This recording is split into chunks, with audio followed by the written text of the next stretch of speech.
Ross, you mentioned that Father's business, our Heavenly Father's business, is about taking the gospel to every tribe, nation, language, people group around the world. And it's something that's supposed to happen to all churches everywhere need to be involved in this. But hasn't that actually been God's business from the beginning?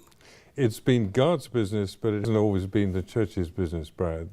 If we look at Acts 1:8, the last thing Jesus said before he ascended to heaven was that we were going to be witnesses for him in Jerusalem, Judea, Samaria, the ends of the earth. Now, I'm no mathematician, but that means the ends of the earth should have 25% of our resources.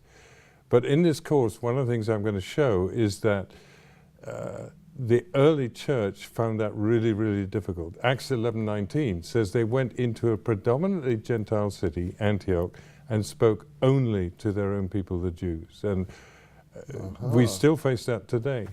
Give me an example of that. Well, I work with a church in a certain country. I don't want to be too specific. Okay. They've planted 250 churches worldwide, and they're a Chinese-speaking church. Every one of those churches, bar I think 2 or 3, speaks Mandarin. So a Paris church speaks Mandarin. Now that's... They're not going to reach very many French people, are they? Unless they learn Mandarin.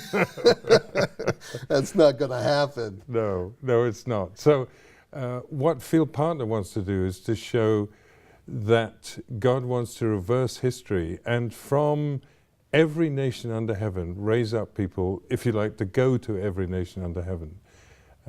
And to witness for Jesus. Well, wouldn't it be helpful then to have know the history of great missionaries who've actually accomplished that? It would indeed, because if you look at Western history, English speaking at least, William Carey, who went deeply, deeply influenced people of his generation. And there are others who've done that, Hudson Taylor, Morrison and others. What are some of the topics then that you're going to cover in this tract? We need to look at what does it take to do this, and one is the Paul in our generation. That when we see a Paul who's called to the nations, we need to invest in him.